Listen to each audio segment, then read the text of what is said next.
Oi, eu sou a Amanda e hoje a gente vai continuar estudando a lição dessa semana dos adolescentes. Essa semana a gente está na lição 2, título Mais que um Trabalho, e agora eu vou ler o texto-chave. Porque o amor ao dinheiro é a raiz de todos os males, e alguns, nessa cobiça, se desviaram da fé e atormentaram a si mesmos com muitas dores. 1 Timóteo 6:10. A lição de hoje foca principalmente em dois temas. O primeiro é sobre o trabalho e o segundo é sobre o dinheiro, né? O amor ao dinheiro. A primeira parte fala em 2 Tessalonicenses 3, 8-12 e a segunda, 1 Timóteo 6, 10-19, né? Os judeus, eles consideravam um pecado os jovens crescerem sem conhecer o trabalho manual. Todo jovem, não importava se ele era rico, se ele era pobre, ele tinha que aprender uma profissão. No início da sua vida, Paulo tinha aprendido a construir tendas. Antes de se tornar um discípulo de Cristo, ele não usava a sua profissão, né? Ele ocupava um cargo elevado e não dependia do próprio trabalho para se sustentar. Só que aí depois que ele usou todos os seus bens para promover a causa de Cristo, algumas vezes ele teve que recorrer à sua profissão para ganhar a vida. Em Tessalônica, Paulo trabalhou para se sustentar enquanto ele pregava a palavra. Em 1 Tessalonicenses, Paulo já tinha falado sobre trabalho duro e agora, em 2 Tessalonicenses, ele fala de novo. Ele disse que ele e alguns companheiros dele que pregavam, né, ou seja, eles, não comiam às custas de ninguém e que trabalhavam arduamente para não se tornarem um peso. Não que eles não tivessem o direito de pedir que eles os alimentassem, né, mas que eles queriam se tornar um exemplo. Os apóstolos recebiam várias doações, né, para poder pregar o evangelho e tal. E essas doações ajudavam, inclusive, eles a se sustentarem. Mas eles não queriam depender dos outros, né? Eles queriam dar o exemplo. Em Tessalônica, Paulo se opôs àqueles que se recusavam a trabalhar com as próprias mãos. Tinha gente que vivia ocioso e ainda se intrometia na vida dos outros. Isso dá raiva, né? Tem aquele ditado, muito ajuda quem não atrapalha. E aqui a pessoa, além de não ajudar, atrapalhava. Paulo disse que se alguém não quisesse trabalhar, não deveria comer às custas dos outros. É tipo assim, não quer trabalhar? Então se vira para arranjar o que comer. Ninguém tem que te sustentar. Alguns foram contra o trabalho manual de Paulo, alegando que este era incoerente com o trabalho de um ministro do Evangelho. Por que Paulo deveria associar o trabalho mecânico à pregação da palavra? Por que gastar tempo fabricando tendas se o apóstolo poderia usá-lo para fazer coisas melhores? Entretanto, Paulo não considerava o tempo que ele gastava com a profissão dele como um tempo perdido. A mente dele estava sempre buscando conhecimento espiritual, instruía seus companheiros de trabalho nas coisas espirituais e também dava exemplo por ser dedicado. Ele era um trabalhador ágil e habilidoso, diligente nos negócios, fervoroso no espírito, servindo ao Senhor. Jovens a quem Deus escolher para o ministério darão provas de seu alto chamado. Eles trabalharão para alcançar uma experiência que os prepare para planejar, organizar e executar.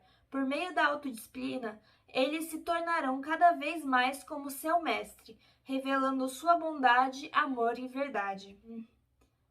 E uma coisa para deixar bem claro, né? Aqui na lição tem uma coisa que pergunta se você acha que todo mundo tem que ter um trabalho remunerado para contribuir, né? Ou se dá para contribuir de outro jeito, né? Não ter um trabalho remunerado não significa que a pessoa não trabalhe, que ela está ociosa ou que ela não contribua, né? Por exemplo, no passado, muitas mulheres ficavam em casa para cuidar da casa, dos filhos e não trabalhavam, né? Hoje esse é um costume menos comum, mas ainda acontece com muitas mulheres, né? E isso não significa que elas não contribuam, né? Ela fica o dia inteiro fazendo coisa, arrumando a casa, fazendo comida, cuidando dos filhos, e a pessoa ainda vem gente falar: ah, você não faz nada? Faz as coisas no lugar dela. Quero ver se você vai achar que ela não faz nada. Não é porque ela não recebe um salário que ela não contribui, né? Até agora a gente falou do trabalho, que a gente deve trabalhar para se sustentar, para não ficar ocioso e para não viver às custas dos outros, mas a gente não pode deixar o dinheiro ser o nosso único objetivo. Pois o amor ao dinheiro é a raiz de todo o mal, e alguns, por tanto desejarem dinheiro, desviaram-se da fé e afligiram a si mesmos com muito sofrimento. Por exemplo, aqui o que eu vou falar não tem a ver com fé, mas tem a ver com isso de amor ao dinheiro, né? Trabalhar só para ganhar dinheiro. Quando a pessoa escolhe uma profissão, essa é uma decisão muito importante. Você não vai escolher com base no dinheiro que você vai ganhar. Você vai ficar anos trabalhando numa coisa que você odeia só para ganhar dinheiro. Isso não vai te fazer feliz. Você vai ficar uma pessoa amarga, irritante, que ninguém suporta. E é como falou aqui, né? Que a pessoa vai afligir a si mesmo com muitos sofrimentos. Esse exemplo que eu dei não tem a ver com fé, mas explica o que tá falando esse verso, né? Mas os cristãos, eles devem fugir disso. Aí fala dos pastores especificamente, né? Os pastores, eles recebem pelo trabalho deles, é óbvio, né? Porque senão eles estão ferrados. É o trabalho deles, eles não recebem por aquilo. Mas eles não devem trabalhar somente pelo salário. Eles devem trabalhar porque percebem que haverá um julgamento sobre eles se não pregarem o evangelho. Deus os escolheu, portanto, devem salvar homens e mulheres da destruição. Os que cooperam com Cristo não colocam em primeiro lugar o próprio confronto nem o bem-estar. Esquecem-se de si mesmos. Em sua busca das ovelhas perdidas, não percebem que estão cansados, com frio e famintos. Têm apenas um objetivo em mente: salvar os perdidos.